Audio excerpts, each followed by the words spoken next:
A participação dos pais na vida escolar dos filhos pode fazer muita diferença, sim, no aprendizado das crianças e dos jovens também.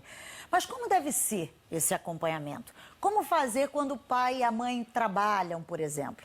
Esse é o tema da nossa coluna de educação de hoje com a Andréia Ramal. Andréia, bem-vinda, bom dia. Bom dia, Ana. Alunos cujos pais acompanham os estudos têm notas mais altas? Existe essa relação direta? Existe total relação, Ana. É uma coisa comprovada até por pesquisas. Quanto maior é a participação dos pais na vida escolar dos filhos, no acompanhamento desses estudos, melhor é o resultado deles na escola e mais ainda ao longo da vida profissional e pessoal. Quer dizer, tem tudo a ver. Agora, quando a gente fala em acompanhamento, quer dizer, principalmente para os pais que trabalham, às vezes chega em casa cansado, né? Vê lá o filho brincando, fala, já fez o dever de casa? Já fiz o dever de casa. Não é só isso, né? Não, é muito mais do que isso. É um acompanhamento que precisa ser mais global. Primeiro, claro, ver as tarefas é muito importante. Ver se tem alguma coisa em branco, perguntar se precisa de alguma ajuda.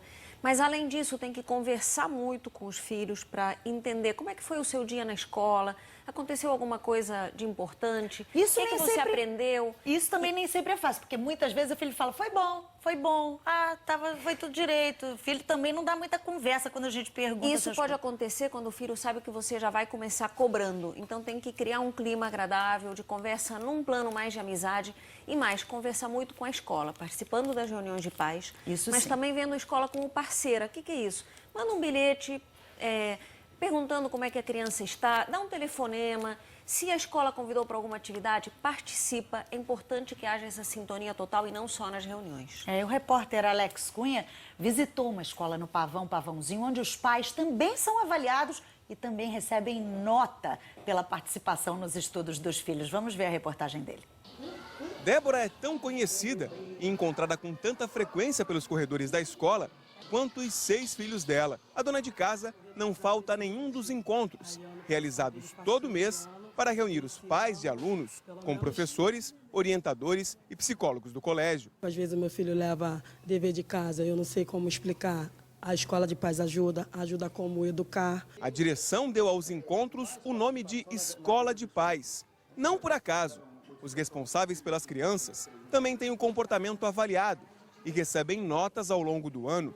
Eles estão mais atentos em relação aos trabalhos, acompanhar o desenvolvimento do aluno, das notas, dos testes. Obviamente, isso se reflete nos resultados. Nas reuniões, são discutidos temas relacionados com o processo de ensino-aprendizagem e também assuntos que estão fora dos muros da escola, mas dentro das casas e da comunidade. A gente trabalhou vários temas como bullying, sexualidade, drogas, violência familiar. Cada um traz a sua experiência, a gente troca, aprende mais, sabe lidar com essas situações. Seu Azuil tem uma filha de 12 anos, matriculada no colégio. Os dois não moram mais na mesma casa, mas ele não deixa de acompanhar o andamento do adolescente em sala de aula. Aprender mais, a lidar com a minha filha, como até mesmo poder ajudar. No ano passado, seu Azuil conseguiu a nota 96, apenas 4 pontos abaixo do valor máximo. O meu maior sonho é vê-la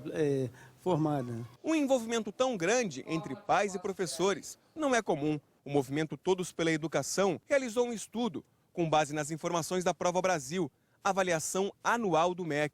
Na pesquisa, professores do 5º e do 9º anos do ensino fundamental responderam a uma pergunta: qual era a maior causa dos problemas de aprendizagem das crianças? Entre os educadores que ensinam para o 5º ano, quase 90% responderam que é a falta de assistência e acompanhamento da família.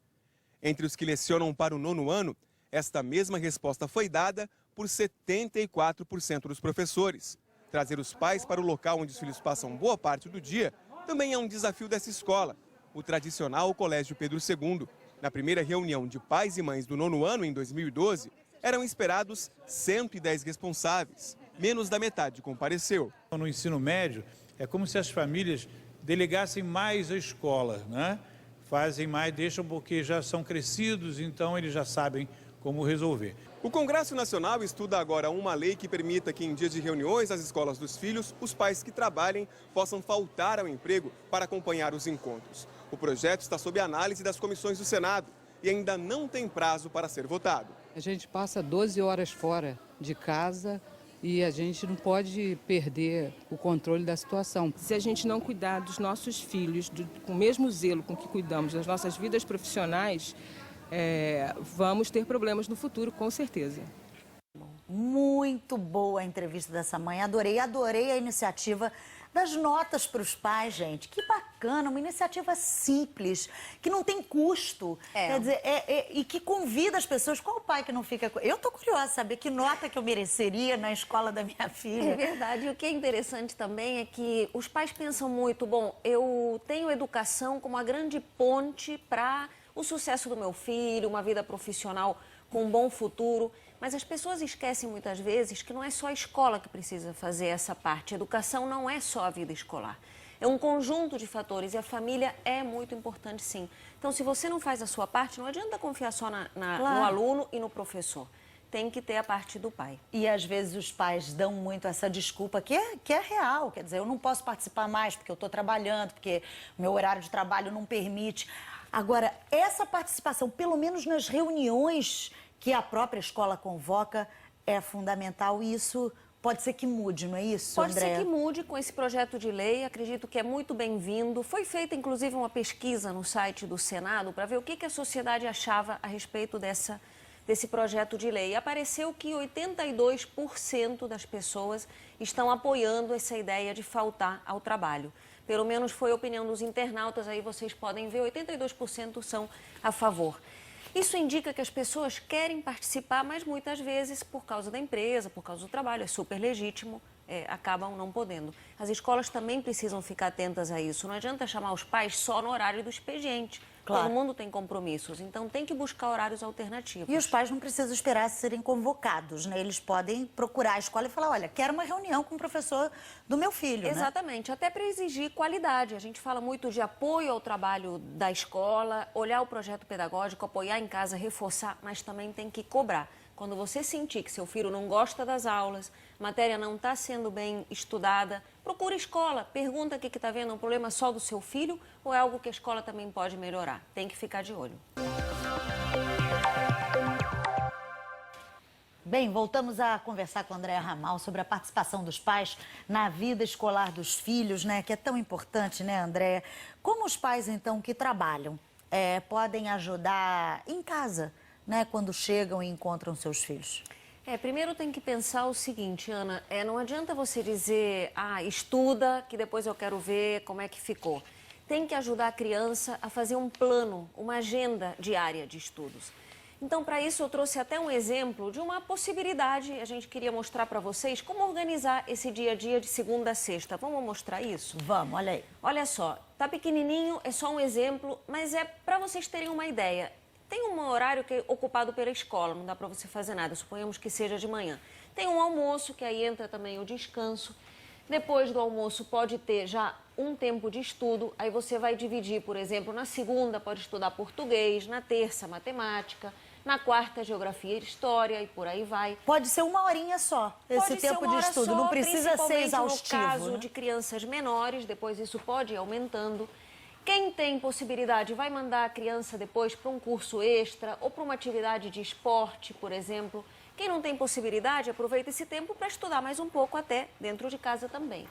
E depois, é importante, ao chegar do trabalho, cobrar. Como é que foi o seu dia? Aí você já sabe o que a criança tinha que fazer. Hoje era o dia de estudar português. E aí, como é que foi? Estudou? Deixa eu ver o seu dever. Como é que ficou isso? Aí a criança percebe que tem um acompanhamento real e não é só ficar ligando, e aí, como é que tá? Tá estudando? A criança pode dizer, estou. Eu notei que no seu quadro ali, de 18 às 19, você colocou uma horinha para leitura. E isso é muito bacana, porque ler dá uma... pode ser um lazer, mas a criança está estudando sem sentir, está estudando língua portuguesa, está estudando outras aptidões também. Exatamente. A gente vive falando, é muito importante ler, criar o hábito de leitura, mas isso também tem que fazer parte da agenda. Então, separa uma horinha, 2 vezes por semana, compra um livro bom ou um livro que a escola indicou, que certamente vai ajudar a aprender. Isso ajuda em todas as matérias. Ou seja, mesmo para os pais que trabalham, mesmo aqueles que são super atarefados, como é de fato a maioria, tem que arrumar um tempinho, cava ali na agenda, empurra um compromisso para cá, empurra outro para lá para tentar... Educação é uma coisa que você pode contar com a escola, você pode até contratar uma escola, no caso de escolas particulares, mas é uma atividade que não dá para delegar. E aí você tem que fazer a sua parte. Esse é o papel dos pais. Muito obrigada, André. Eu acho que a gente deu um belo recado para muita gente e até muita gente que achava que não tinha tempo e que agora vai uma poder questão de procurar. prioridade. Claro, sem dúvida. Muito obrigada. Obrigada, Uma boa Ana. semana para você. Para você também.